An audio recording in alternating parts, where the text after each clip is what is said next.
네, 이게 뭘까요? 파인애플입니다. 열대과일이죠.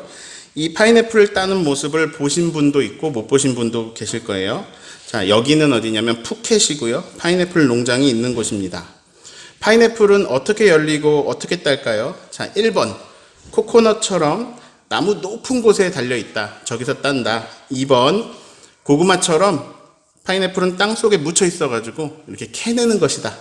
자, 3번 해바라기처럼 이제 땅 위에 있는데 아주 나무 높이 있는 건 아니고 풀이라고 부를 정도의 낮은 곳에서 수확한다. 자, 1, 2, 3번 중에 뭐 같으세요? 이거 직접 본 사람이 아니면 잘 모릅니다. 자, 이거는요 파인애플 화분입니다. 이거 합성 아니고요. 네, 실제로 파인애플은 이렇게 생겼습니다. 정글의 법칙 보시면 가끔 볼 수 있을 거예요. 자, 아까 그 푸켓 파인애플 농장에서 찍은 사진입니다. 파인애플은요 높은 나무에서 이렇게 따는 게 아닙니다. 오늘은 부활주일입니다. 여러분 마음속으로만 대답해 보세요. 부활을 믿으십니까? 믿는 사람도 있고 아닌 사람도 있을 거예요. 사람들은 무엇을 믿느냐? 사람들은 자기의 생각을 믿습니다. 조금 더 정확히 말하면 자기 해석을 믿어요. 많은 사람들이 믿음 생활을 합니다. 어떻게 믿느냐? 보통 자기 마음대로 믿습니다. 자기가 믿고 싶은 대로 믿고 자기에게 믿어지는 대로 믿습니다. 그래서 사람들의 믿음은 다양하게 나타납니다. 여러분은 성경이 증언하는 대로 믿으십니까? 아니면 여러분의 생각대로 믿으십니까? 제가 방금 알려드렸죠? 사람들은 자기가 생각하는 대로 믿습니다. 사람마다 지능이 다릅니다. 사람마다 배경 지식이 다릅니다. 사람마다 살아온 경험이 다릅니다. 사람마다 공부한 분야가 다릅니다. 지내온 환경이 다릅니다. 습득해온 삶의 양식, 삶의 방식이 다릅니다. 그래서 사람들은 모두 생각이 다릅니다. 사람들은 무엇을 믿느냐? 자기 생각을 믿습니다. 저는 이것을 틀이라는 단어로 많이 말하고 있습니다. 다른 표현으로는 가치관, 세계관 이런 단어로 표현할 수 있겠습니다. 저는 그냥 틀이라는 단어를 쓸게요. 사람마다 자기 인식의 틀이 있습니다. 똑같은 상황 속에서 생각하는 것이 완전히 다릅니다. 그리고 그 일에 대한 자기 해석을 가지게 되는데요. 우리가 받아들이는 거는요, 그 상황, 그 사건 자체가 아니라 그것에 대한 나의 인식, 그것에 대한 나의 해석입니다. 사람들은 자기 틀로, 자기 시선에 보이는 대로 자기 해석을 합니다. 네, 모든 사람에게는 틀이 있는데요. 근데 이 틀이 잘 안 변해요. 그런데 또 신기하게도 변하기도 합니다. 새로운 경험을 생겨도 변하고요. 새로운 정보를 알게 되어도 변합니다. 파인애플이 저렇게 달리는 거 알면 또 내 생각이 변하기도 하고요. 저는 오늘 말씀을 통해서 여러분에게 생각해 볼 것들을 안겨드리려고 합니다. 오늘 제 증언을 들으시고 죽음에 대한 생각의 틀을 바뀌는 분이 한 분이라도 있기를 바라면서 말씀을 준비했습니다. 네, 오늘 주제는 부활입니다. 부활에 대해서 어떻게 생각하시나요? 네, 다들 자기 생각이 있으실 겁니다. 오늘 전하는 하늘의 비밀을 들으시면 또 그 들은 것에 대한 여러분의 생각이 생기실 거예요. 그 해석들이. 예수님이 부활하셨습니다. 이건 일어난 사건입니다. 예수님 부활하셨습니다. 예수님이 죽는 것을 많은 사람이 봤습니다. 십자가에 달려서 돌아가시는 걸 다 봤어요. 하나님께서 예수님을 죽은 자 가운데서 살리셨습니다. 예수님 다시 살아나셨습니다. 그래서 다시 살아난 예수님을 많은 사람이 또 봤습니다. 고린도전서 15장 말씀을 좀 볼게요. 3절을 같이 읽습니다.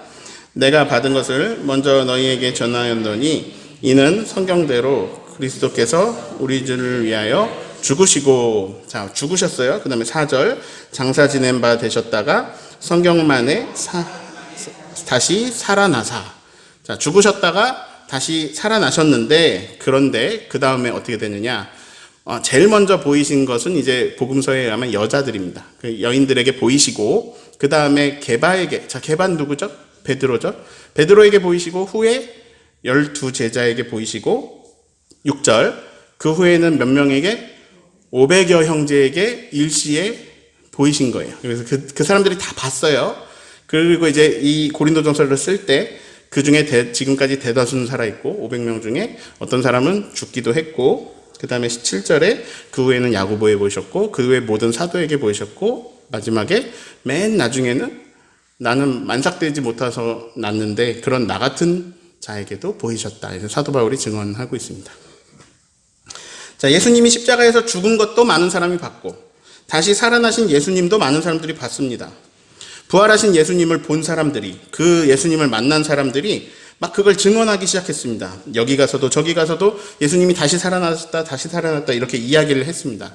몇 명은 이 일을 기록으로 남겼습니다. 그 기록 중에서 일부는 성경책이 되었습니다. 그래서 우리는 오늘도 성경을 통해서 예수님이 부활하셨다라는 그 사실을 접합니다. 당시 그들의 생생한 기록은 2000년이 지난 지금도 유효합니다.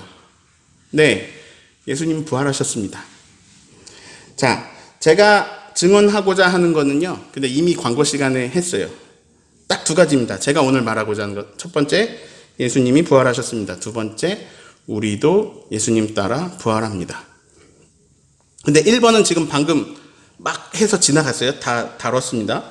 짧게 보내고요. 왜냐면요, 오늘은 2번에 집중하고 싶습니다. 1번까지는요, 많은 사람들이 받아들이기도 하고 믿기도 합니다. 예수님이 하나님의 아들인데 뭐 부활할 수 있지. 그런데 2번에서 걸립니다. 나도 부활한다고? 내가 죽은 다음에 나도 다시 살아난다고? 아니, 사람들이 죽은 다음 다시 살아난다고? 여러분, 이거 믿어지세요? 마음속으로만 대답해 보세요. 사람이 죽은 다음에 다시 살아난대요. 이게 믿어지시나요? 에이, 그냥 좋은 말 하는 거지. 자, 그냥 많이 양보해서 예수님은 다시 살아나셨다, 여기까지는 믿어도 다른 사람들도 다시 살아난다?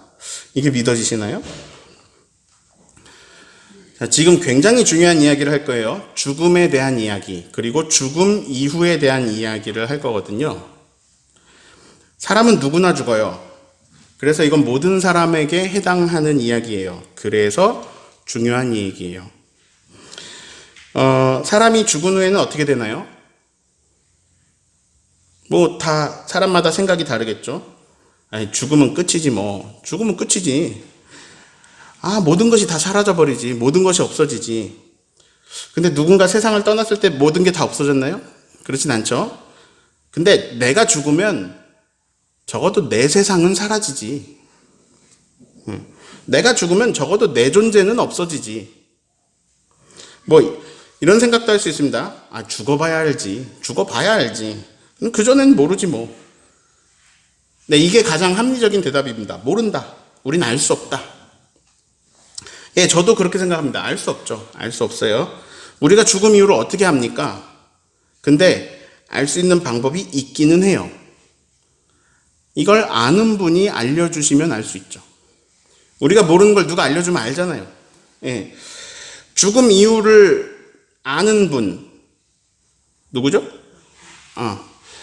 사람 가운데는 없지만 하나님이 알려주시면 우리가 알려주시는 만큼은 알 수 있죠. 여러분은 교회 오래 다녔으니까 여러분이 가진 죽음에 대한 해석은 대부분 아마 이럴 거예요. 예수 천당, 불신 지옥. 예. 예수 믿었으면 천당 가고 예수 안 믿었으면 지옥 간다. 아마 많은 분들이 이렇게 생각하실 거예요. 왜냐하면 교회에서 그렇게 배워왔으니까요. 그런 틀을 가지는 것은 당연합니다. 자, 질문할게요.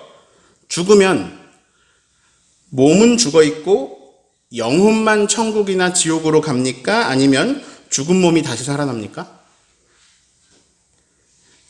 자, 죽은 사람이 그 몸까지 다시 살아날 수 있습니까? 영혼만 살아납니까? 자, 죽으면 그 사람의 존재가 완전히 아예 다 완전히 사라지는 건가요? 몸도 영혼도 다 사라지는 건가요? 아니면 영혼은 없어지지 않고 무슨 천국이나 지옥으로 갑니까? 어떤 걸까요? 자, 이거를요, 사실 우리가 매주 답을 말하고 있어요. 우리 신앙 고백이죠. 사도신경의 뒷부분 해볼게요. 아까도 했어요. 성령을 믿사오며 거룩한 공예야 성도가 서로 교통하는 것과 죄를 사하여 주시는 것과 뭐죠? 그 다음에 죄를 사하여 주시는 것과 몸이 다시 사는 것과 뭐라고요? 몸이 다시 사는 것과 그 뒤에 영원히 사는 것을 믿사옵나이다. 그러면 몸이 다시 살고 그 몸으로 영원히 산다. 자, 많은 사람들이 수천, 수만 번 이렇게 신앙을 고백하고 있습니다. 왜 그런지 아세요? 근데 그렇게 안 믿어요. 이렇게 고백하고요, 안 믿어요. 왜 그런지 아세요? 내 생각엔 안 그러거든요. 그러니까 이제 이 신앙 고백은요, 진짜 나의 신앙 고백이 아니고요, 그냥 주문입니다. 무슨 뜻인지 모르고 그냥 막 외우는 주문이죠. 몸이 다시 살고 그 몸으로 영원히 산다. 이렇게 안 믿잖아요. 자, 몸이 다시 사는 것과 라고 했지만 내 생각에 죽은 사람은 그 몸은 다시 살아날 수 없기 때문에 이 말을 내 필터에서 내 생각에서 걸러버리는 겁니다. 그래서 내가 믿고 싶은 대로 믿습니다. 몸은 자연으로 돌아가고 영혼만 천국이나 지옥으로 간다. 이렇게 생각하거든요. 자, 영혼과 몸으로 볼 때 사람이요, 몸만 죽나요? 영혼도 죽나요? 자, 몸과 영혼이 함께 죽었다가 영혼만 살아나는 건가요? 아니면 영혼은 처음부터 아예 안 죽나요? 지금 막 엄청 많은 걸 생각하려니까 힘드시죠? 죽음이라는 게 영혼은 원래 안 죽고 몸만 죽는 건가요? 아니면 몸과 영혼이 다 죽었다가 몸은 안 살아나고 영혼만 살아나는 건가요? 자, 지금 한 얘기들은요, 전혀 성경적이지 않습니다. 지금 말하고 있는 것들은 성경이 증언하는 부활과 전혀 다릅니다. 사람들이 지금 제가 말한 식으로 믿으면서 부활을 믿는다라고 말합니다. 이건 부활이 아닙니다. 그냥 영혼 불멸입니다. 이건 헬라 사상 중에 하나고요. 많은 문화 속에서 또 다양한 종교 속에서 많은 사람들 속에 가지고 있는 개념입니다. 영혼은 없어지지 않는다. 영혼 불멸, 이걸 믿어요. 영혼마저 사라지고 없어져 버리면 그러면 나의 모든 존재가 다 사라져 버리는 거니까 이건 싫어요. 이건 싫어. 근데 아무리 관찰해도 몸이 죽어서 없어지는 거, 몸은 죽어서 없어지는 것 같은데, 그러니까 이제 그렇다면 내 해석 속에서 타협점을 잡은 개념이 뭐냐면 영혼 불멸입니다. 아무리 봐도 몸은 죽어서 없어져. 자연으로 돌아가요. 땅으로 돌아가고. 근데 영혼은 살아있는 게 왠지 나한테 위안이 되고, 그러니까 이제 우리가 택하는 게 영혼 불멸인 거예요. 한국 기독교인 중에 영혼 불멸을 믿으면서 부활을 믿는다라고 생각하는 사람이 엄청 많아요. 다 자기 마음대로 믿고 있습니다. 그리고 또 목사들이 그렇게밖에 생각 못하도록 가르치기도 했습니다. 성경이 증언하는 부활을 볼까요? 자, 우선 상식적으로 생각해 봅시다. 죽으신 예수님이 3일 만에 부활하셨습니다. 자, 예수님의 몸이 부활했을까요? 아니면 몸은 죽어 있는데 영혼만 일어났을까요? 자, 무덤이 비어 있었어요. 예수님이 영혼만 부활하셨으면 몸은 무덤에 있어야겠죠. 근데 무덤이 왜 비어 있습니까? 몸까지 부활했기 때문입니다. 자, 도마가 예수님의 손을 만졌습니다. 자, 예수님이 영혼만 부활했을까요? 몸이 다시 사셨을까요? 예수님이 제자들을 만나셔가지고 생선을 같이 드십니다. 예수님이 영혼만 부활하셨을까요? 몸도 부활하셨을까요? 더 말해야 돼요? 안 해도 되죠? 자, 예수님이 부활하셨습니다. 우리도 예수님 따라 부활합니다. 예수님이 영혼만 부활한 게 아니라 몸까지 부활을 하셨죠? 예수님은 잠든 자들의 첫 열매가 되셨습니다. 그 뒤에 열매들, 이제 부활의 열매가 줄줄이 맺히겠죠? 그러면 우리도 예수님 따라 부활할 때 몸까지 부활할까요? 영혼만 부활할까요? 자, 여기까지 왔어요. 자, 예수님의 부활은 몸의 부활이다. 우리도 예수님 따라 부활한다. 우리의 부활도 몸의 부활이다. 자, 논리적으로 여기까지 동의시키면서 왔어요. 근데 문제는 뭐냐? 논리는 이게 맞는 것 같은데 여전히 안 믿어지는 거예요. 죽은 사람 몸이 어떻게 살아나? 우리 할머니 화장했는데? 우리 할아버지 강에 뿌려드렸는데? 그러니까 이제 다시 나에게 믿어지는 대로 돌아가요. 사후세계가 있다면 그러면 영혼불멸이 맞겠네. 그래서 또 성경이 증언하는 부활은 못 믿어요. 자, 저는 이런 면에서 고린도 교회 교인들에게 감사해요. 왜냐하면 그 사람들도 부활을 못 믿었어요. 그래서 바울이 설명을 해주거든요. 이게 우리한테 참 고마운 일이에요. 35절을 읽습니다. 누가 묻기를 죽은 자들이 어떻게 다시 살아나며 어떠한 몸으로 오느냐 하리니. 자, 못 믿는 사람들이 물어봤어요. 바울의 대답을 볼까요? 36절 어리석은 자여 네가 뿌리는 씨가 죽지 않으면 다시 살아나지 못하겠고. 37절 또 네가 뿌리는 것은 장래의 형체를 뿌리는 것이 아니요 다만 밀이나 다른 것의 알맹이뿐이로되. 8절 하나님이 그 뜻대로 그 형체를 주시되 각 종자에게 그 형체를 주시느니라. 네, 무슨 한국말인데 무슨 말인지 하나도 모르겠어요. 네, 신비로운 일은 굉장히 많습니다. 자, 사과로 예를 들겠습니다. 여러분 사과를 다 아시니까. 여기서 주목해 볼 단어는요, 형체예요. 형체. 37절을 보세요. 네가 뿌리는 것은 장래의 형체를 뿌리는 것이 아니요. 자, 사과에서 장래의 형체는 뭐냐면 사과입니다. 근데 사과를 뿌리지 않는다는 거죠. 씨를 뿌린다는 거죠. 그래서 다만 밀이나 다른 것의 알맹이, 다른 것의 알맹이가 씨예요. 그러니까 너는 뿌릴 때 장래에 예정된 형체를 뿌리는 게 아니고 씨를 뿌린다 이 얘기죠. 근데 36절 보시면 씨가 씨 그대로 있으면 그냥 씨예요. 여러분 씨 그냥 갖고 있으면 씨잖아요. 근데 이 씨는요, 심기면 자기 그대로 있지 못하고 변합니다. 이것을 성경은 여기서는 이제 죽는다고 얘기했는데요. 씨가 터져버려요. 예. 근데 뭐 폭탄처럼 뻥 터지는 게 아니고 씨에서 씨가 이렇게 터지면서 뿌리가 나오고 또 위로는 줄기가 나오고 잎사귀도 나오고 하거든요. 그래서 어느 순간 씨라는 형체는 없습니다. 씨는 전혀 새로운 막 밑으로 줄기, 밑으로 뿌리 나고 위로 잎사귀 난 전혀 새로운 형체가 돼요. 38절 보세요. 자, 그 씨는요 뭐가 되냐면 사과 나무가 됩니다. 그리고 수많은 사과를 맺습니다. 자, 하나님은 그 뜻대로 형체를 주셨어요. 우리는 경험을 통해 알고 있어요.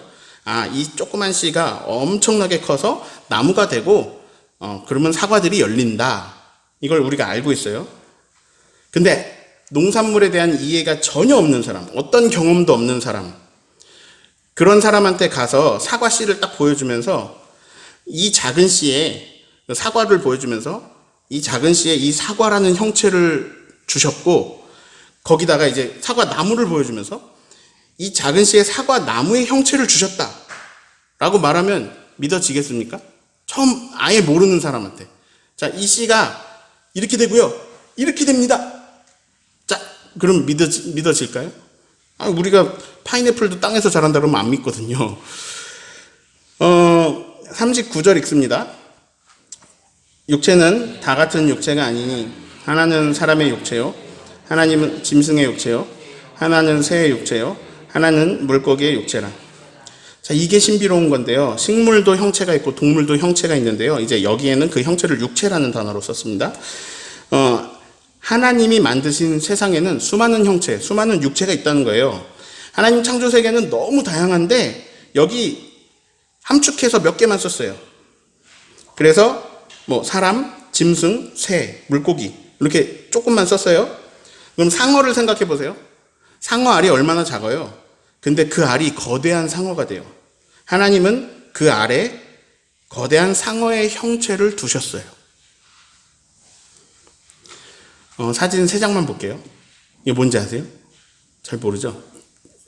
다음, 이거 물고기예요. 다음 장이요? 이것도 뭔지 모르시죠? 이것도 생명체입니다. 지구상에요. 이거 다 지구상에 있는 것들이에요. 지구상에 여러분이 아직 모르는 형체들이 많이 있습니다. 못 봐서 모르는 거예요. 예. 다 실제로 있는 생물들인데요. 하나님은 수없이 많은 형체들을 만드셨어요. 그분이 디자이너시거든요. 자, 나뭇잎도 똑같은 나뭇잎이 하나도 없대요. 그리고 이제 1초도 안 돼서 사라져버리는 눈송이, 그 눈송이가 똑같은 눈송이가 하나도 없대요. 그러니까 하나님은 엄청나게 다양한 종을 만드시고 그 종들끼리도 단 한 번도 똑같이 만들지 않으셨어요. 이 세상에 똑같은 강아지는 한 마리도 없어요. 온 우주 역사상 그 고양이는 단 한 마리의 고양이에요. 우리도 마찬가지예요. 여러분은 온 우주상에 한 명밖에 없고 앞으로도 여러분은 안 나와요. 딱 한 번뿐입니다. 물고기도 새도 짐승도 사람도 다 하나님이 만드신 형체고, 임종철은 이렇게 만드셔서 이렇게 생긴 형체고, 짧고 두껍고 이렇게 만드신 형체고, 근데 이건 약과예요. 왜냐하면 아직 지금 말하고 있는 게 땅에 속한 형체거든요. 40절을 읽습니다. 하늘에 속한 형체도 있고 땅에 속한 형체도 있으나 하늘에 속한 것의 영광이 따로 있고 땅에 속한 것의 영광이 따로 있으니. 자, 새하고 사람이 똑같냐? 똑같아요? 다르죠? 그리고 새의 영광과 사람의 영광이 다르죠. 자, 하늘에 속한 형체가 있고 땅에 속한 형체가 있대요. 그리고 그 영광은 달라요. 이해하기 쉬우시게 나비를 생각해 볼까요? 우리가 지금 이 영광 중에 아주 낮은 영광을 가진 게 곤충이잖아요. 그 곤충으로 생각해 볼게요. 그냥 곤충일 뿐인데, 근데 알의 영광이 다르고 애벌레의 영광이 다르고 번데기의 영광이 다르고 나비의 영광이 달라요. 자, 애벌레가 나비가 되는 신비를, 이거 우리가 초등학교 때 배웠는데, 애벌레가 나비가 되는 신비를 우리가 배우지 않았다면 어떻게 할까요? 애벌레 따로 보고 나비 따로 보고, 근데 만약에 우리가 모르면 그냥 얘는 이런 곤충이고 얘는 이런 곤충이다 이렇게 알죠. 똑같은 곤충이라고 모르잖아요. 한 곤충 안에서도 영광이 달라요. 41절 읽어볼까요? 해의 영광이 다르고 달의 영광이 다르며 별의 영광도 다른데 별과 별의 영광이 다르도다. 자, 우주에 별이 얼마나 많은지 완전히 우리의 상상을 뛰어넘어 있어요. 근데 그 중에 똑같은 별은 하나도 없어요. 그 별들이 다 영광이 달라요. 그렇다면 그냥 이제 축소시켜서 그냥 인간 정도로 축소시켜서 우리 몸으로 생각해 볼까요? 자, 땅에 속한 형체는 우리가 알아요. 지금 우리 몸입니다. 그런데 하늘에 속한 형체는 우리가 아직 몰라요. 근데 우리가 아직 알 수는 없지만 알 수 있는 부분이 있어요. 하늘의 비밀, 하늘의 힌트를, 하늘에 속한 형체의 힌트를 하나님 우리에게 주시거든요. 그래서 그걸 42절부터 44절까지 읽습니다. 죽은 자의 부활도 그와 같으니 썩을 것으로 심고 썩지 아니할 것으로 다시 살아나며, 욕된 것으로 심고 영광스러운 것으로 다시 살아나며, 약한 것으로 심고 강한 것으로 다시 살아나며, 육의 몸으로 심고 신령한 몸으로 다시 살아나나니 육의 몸이 있은즉 또 영의 몸도 있느니라. 자, 이 말씀의 뒤에서부터 생각해 보면 더 이해가 쉬운데요. 두 사람을 소개하고 있어요. 한 명은 아담, 한 명은 예수님. 자, 그럼 아담은 땅에 속한 형체를 가진 사람이에요. 그런데 부활하신 예수님은 하늘에 속한 형체를 가진 분이에요. 자, 48절, 49절 읽어볼까요? 무릇 흙에 속한 자들은 저 흙에 속한 자와 같고, 무릇 하늘에 속한 자들은 저 하늘에 속한 이와 같으니, 우리가 흙에 속한 자의 형상을 입은 것 같이 하늘에 속한 이의 형상을 입으리라. 자, 우리가 흙에 속한 자의 형상을 입은 것 같이, 이 말은 우리가 아담의 몸을 입은 것 같이 라는 말이에요. 자, 우리는 아담의 몸하고 같은 몸을 가지고 있어요. 그러니까 사람의 몸을 가지고 있죠. 사람의 몸을 가지고 우리는 사람의 영광을 가지고 있어요. 이게 진짜 놀라운 신비예요. 여러분, 왜 새가 아니고 사람입니까? 여러분은 왜 새의 영광이 아니고 사람의 영광을 갖고 계십니까? 이게 여러분이 선택하셨어요? 아니요. 아니, 어쩌다 보니까 태어나 있고, 어쩌다 보니까 생명이라는 게 나에게 주어져 있고, 그래서 난 살아가고 있고, 어쩌다 보니까 내가 사람이에요. 내가 남자인 것도 내가 여자인 것도 내 맘대로가 아니고요. 내가 한국에 태어난 것도 내가 맘대로 결정한 게 아니에요. 이 모든 게 다 주어진 거예요. 왜? 창조주가 나에게 주신 거예요. 사람의 몸, 사람의 영광, 사람의 삶, 이런 걸 하나님이 우리에게 주셨어요. 우리는 선택권이 없어요. 그냥 주어진 대로 누릴 뿐이에요. 내가 이 사람의 몸을 입고 이 사람의 영광을 누리면서 살겠다고 나온 게 아니에요. 우리는 죽을 거예요. 죽고 싶지 않아도 죽을 거예요. 이것도 선택권이 없어요. 그런데 어떻게 되느냐? 우리가 흙에 속한 자의 형상을 입은 것 같이, 지금 우리가 흙에 속한 자의 형상을 입고 있잖아요. 이것과 같이 또한 하늘에 속한 이의 형상을 입으리라. 무슨 말이에요? 부활하신 예수님의 몸, 그 몸을 우리도 입는다는 거예요. 그 몸의 영광은 지금 이 몸의 영광과 달라요. 자, 이런 해석은요, 지금 하는 해석은 어디서 들어본 적은 없는데 그냥 저의 상상적인 추측입니다. 엠마오로 가는 두 제자가 처음에 예수님이 같이 엠마오로 두 명이 가는데 예수님이 나타나셨잖아요. 그 두 제자가 예수님 알아봐요? 못 알아봐요? 못 알아봐요. 저는 여기서 이렇게 추측했어요. 예수님이 땅에 속한 몸으로 지내시다가 부활하셔서 하늘에 속한 몸을 입으셔서 그래서 제자들이 못 알아본 거 아닌가? 이건 개인적인 추측입니다. 물론 이제 성경에는 눈이 가리워서 몰랐다 이렇게 말하고 있습니다.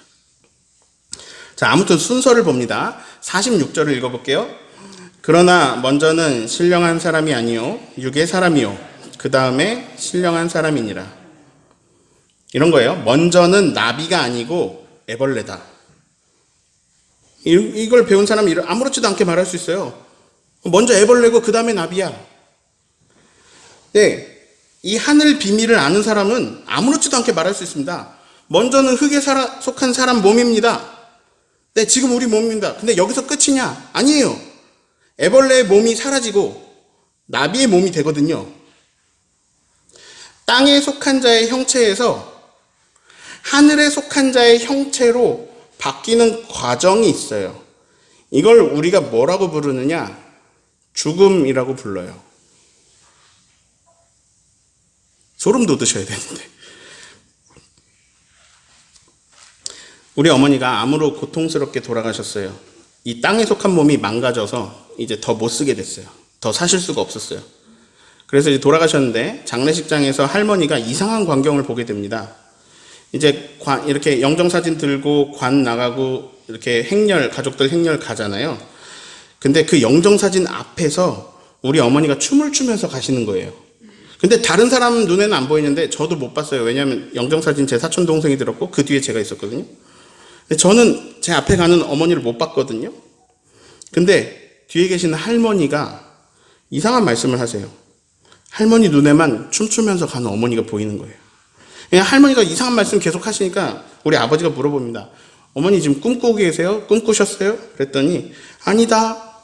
지금 내가 너를 보듯이 애미를 봤다.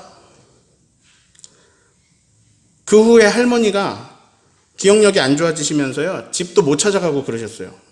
수십 년 사시던 집을 못 찾아가시는데 근데 명절만 되면 저를 알아보시고 저에게 말씀하셨어요. 네 어머니가 산에 갈 때 춤추면서 갔어. 이거를 매년 말씀하시는 거예요. 그래서 그 장면이 너무 기억에 강해서 다른 걸 다 잊어버리시는데 꼭 그 말씀을 하셨어요. 네 엄마가 산에 갈 때 춤추면서 갔어. 근데 우리 어머니는 평소에 춤을 안 추셨어요. 너무 기쁘셨나 봐요. 하늘에 속한 몸을 입게 되시는 게 너무 기쁘셨나 봐요. 춤을 추셨어요. 자, 42절에서 44절 다시 읽어볼까요? 제가 색깔로 표시를 좀 해볼게요. 땅에 속한 형상은 하늘색, 하늘에 속한 형상은 초록색입니다. 그러면 썩을 것에서 썩지 아니할 것으로, 욕된 것에서 영광스러운 것으로, 약한 것에서 강한 것으로, 육의 몸으로 심어지고 신령한 몸으로 다시 살아나고, 육의 몸이 있어서 영의 몸도 있다. 자, 그래서 그 초록색만 모아볼까요? 하늘에 속한 형체만 모아볼까요? 썩지 아니하는 몸, 영광스러운 몸, 강한 몸, 신령한 몸, 영의 몸으로 이런 몸을 우리가 입게 된다는 거예요. 자, 죽은 나사로가 살아났습니다. 나사로는 흙에 속한 형체, 아담의 몸으로 살다 죽었죠. 근데 예수님이 다시 살려주셔서 다시 살아났어요. 그러면 아담의 몸으로 살아났을까요? 부활하신 예수님 몸으로 살아났을까요? 아담의 몸으로 살아났죠. 아담의 몸으로 살다 죽었는데 아담의 몸으로 또 살아났죠. 그래서 또 죽었죠. 그런데 예수님은 썩지 않는 몸으로 부활하셨어요. 그래서 2000년이 지났지만 그분은 그냥 여전히 부활하신 예수님이에요. 그런데 여러분, 우리가 죽은 이후에 입게 될 몸은 바로 이 부활하신 예수님의 몸과 같은 몸이에요. 여러분, 저는 이 성경의 증언을 믿어요. 자, 이 증언을 여러분이 어떻게 받아들이시는지는 여러분의 자유예요. 그리고 여러분의 틀로 여러분이 해석하실 거예요. 저는 이 성경의 증언과 오늘 저의 증언이 여러분의 생각과 믿음에 변화를 주기를 바랍니다. 네. 몸이 다시 사는 것과 그 몸으로 영원히 사는 것을 믿사옵나이다. 맨날 고백하는 이 고백이 진실한 고백이 되시기를 바랍니다. 이 몸의 부활을 진실로 믿게 된다면 이젠 나의 삶이 달라집니다. 자, 애벌레하고 나비로 비유를 하면 이해가 쉬울 거예요. 애벌레가 애벌레로 사는 게 끝인 줄 안다면 그러면 애벌레에서 애벌레로 편히 사는 게 인생의 목표예요. 아니, 뭐 필요한가요? 한 번을 더 즐기고 한 번을 더 놀면 되죠. 그래서 그럴 수 있는 거 보통은 돈이 내 목표가 되는 거예요. 그런데 나비로 영원히 살아가는 삶이 있다는 것을 진실로 믿게 되면 그러면 삶의 목표가 달라집니다. 아, 애벌레가 끝이 아니야. 나비로 살 수 있어. 그러면 어떤 게 목표가 되냐면 착하고 충성된 종아, 너는 너의 주인의 즐거움에 참여하여라. 이 말씀 듣는 것이 삶의 목표가 됩니다. 하나님 나라 잔치에 참여하여라. 이 말씀 듣는 게 삶의 목표가 돼요. 바울이 깨달았어요. 부활을 깨달았어요. 부활을 알게 됐어요. 그래서 바울은 표대를 향하여 하나님이 위에서 부르신 부름의 상을 향하여 달려갑니다. 모든 것을 다 배설물로 여기고, 바울이 얼마나 잘난 사람이에요. 그 수많은 잘난 것들을 다 배설물로 여기고, 이거는 그냥 내 땅에 속한 형체에 살 때의 부산물 정도야. 이거 별로 안 중요해. 표대를 향하여 달려가는 거예요. 이 부활의 비밀을 깨닫고 증언한 바울이 오늘 우리에게 말씀을 알려주셨는데, 고린도전서에 이 고린도전서 15장의 결론으로 쓴 말씀. 그러면 부활을 진실로 믿는 자들은 어떻게 살아야 되는가? 그 결론 말씀 57, 58절을 읽습니다. 우리 주 예수 그리스도로 말미암아 우리에게 승리를 주시는 하나님께 감사하노니, 그러므로 내 사랑하는 형제들아, 견실하며 흔들리지 말고 항상 주의 일에 더욱 힘쓰는 자들이 되라. 이는 너희 수고가 주 안에서 헛되지 않은 줄 알미라.